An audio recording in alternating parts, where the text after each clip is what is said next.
Behavior is a funny thing, isn't it? Especially the mind-body connection, what we think about things. We tend to move in the direction of our most dominant thoughts. That is a fact. We've learned that for decades now. Let's say you go out roller skating, and every time you go out, you fall down on your butt, fall down on your knees. Let's say you do that for the first 3 or 4 times that you try skating. You're going to think, I'm not doing that again. Screw that.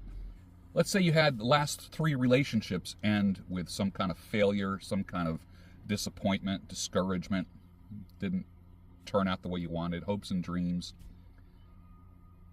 The first thing that goes through your mind is, screw that, I'm not doing that again. And is that a valid response? Yes, that is a valid response. It's basically behavioral conditioning. There is a temptation, and I know I have dealt with this, there is the temptation to feel that you don't have what it takes to sustain a relationship. And especially if you hear the excuses. It's me, it's not you, like that kind of stuff. It might be you, but the reality is this. The other person wouldn't have been with you if they didn't see something positive. There's one good thing that came out of that, but it didn't sustain. It didn't last. What do? There's a temptation to feel like you are unequipped to have another relationship, and where you just tap out and say, I'm done. Screw that. I'm done with women. I'm done with relationships. And there's a number of different responses. I know in my past, if I ever went through a breakup, my reaction and my response to that was always just being a playboy. And that was it. I'm like, screw it. I'm just going to stay surface deep. I'm not going to go deep with anybody. And what I'm going to do is just go through them. So you kind of hurt the person. You're trying to hurt the person that hurt you by hurting others. You're trying to like even the score. Who has done that before? Right? So what do? Stop, think, breathe. It's not the end of the world. You don't have to make any decisions right now. It hurts. I know it does. You could respond to the person that broke your heart with one good flaming email or a text and just let them have it. You could write that letter and then seal it in an envelope, just for a catharsis, but I don't think that whole empty chair technique, like yelling at the empty chair as if the person is there, I think that's a lot of bullshit. I think you should just blast them. Let them have it. Don't threaten anybody, but let them know how you feel. Period. Get it out. You know how people will say, hey, tell me how you really feel. That's the purpose of that letter, text, or email. Let them know how you really feel. Are you equipped to sustain a long-term relationship or a marriage? I don't know. You might be, you might not be. What if you string together a bunch of relationships? That's not fun. That's no different than just being a playboy. Every relationship has an expiration date, either through death, divorce, or breakup. Think about it. Every relationship has an expiration date. It's kind of funny when I talk about marriage for life and being faithful to your partner even if they die. The amount of people, it split people right down the middle. Some people said, oh, I would love that, but that doesn't exist anymore. Other people say, oh, you're not bound to stay married. You can do whatever you want after your spouse dies. You can do whatever you want, seriously. You can. I like the idea of remaining faithful if your spouse passes. That's just my personal opinion. Because if you don't, then what happens is the phrase, she's not yours, it's just your turn. That proves to be true. It's just your turn. I've had relationships where I really thought I was going to be married. Really did. I really thought, and I was planning that way. I was thinking in that direction. I was acting in that direction. I made all the right moves. And then when it didn't happen, when she said it's not going to work or she doesn't want to move forward, boy, the betrayal that you feel is unfreaking believable. When you're younger, you want to lash out. When you're older, there's a temptation to kind of like internalize it and like have anger turned inward. What I can tell you to do is get yourself to the gym. There is no other solution. You're not going to drink the pain away. You're not going to drug the pain away.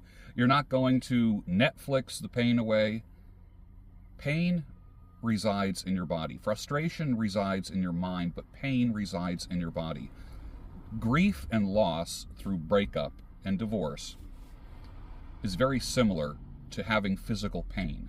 They literally have done MRIs on people who are in physical pain, and they increased that pain while the person was getting, it was a test, it was a research study, they increased the pain while the person was in an MRI, and the brain was lighting up. And then they would reduce the pain, and then that flaring up would dissipate, almost like a dimmer switch. They put people who are grieving in an MRI, and their brain is glowing. Literally, the pain and pleasure centers are glowing bright, but it doesn't go down. Can you imagine the stress that has on the body? You can go from a perfectly, fully functioning individual to exhibiting psychiatric symptoms just because of a breakup. You can actually doubt your own sanity because of a breakup or a divorce. And the more that you put into it, the more betrayal and the more pain that you feel. And most of the time, our first response is, never fucking again am I going to do that. I'm done. I get that. So what to do? What do you do? At first, do nothing. I like to say, first, do no harm, almost like the oath that doctors might take. First, do no harm. Secondly, do only good. Only good to yourself.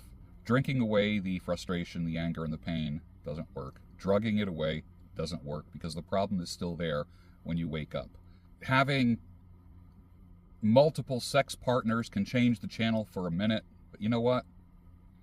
The next day, the pain is still there. It actually makes it worse. It really does. You have to figure out a way to change the channel and get that stuff out of your head. How do you do that? Well, don't feed that monster. That's the first thing. Have the funeral, get rid of everything. That's the only thing you can do. Secondly, if you are the one that got divorced or broken up with, if you are kind of like on the receiving end of that, you probably are feeling fairly unattractive and useless. It happens. You start idealizing the person who left you. You start thinking about them, how pretty they were, how nice she was, how sexy she was, all of that kind of stuff. And those tapes are just replaying all the time.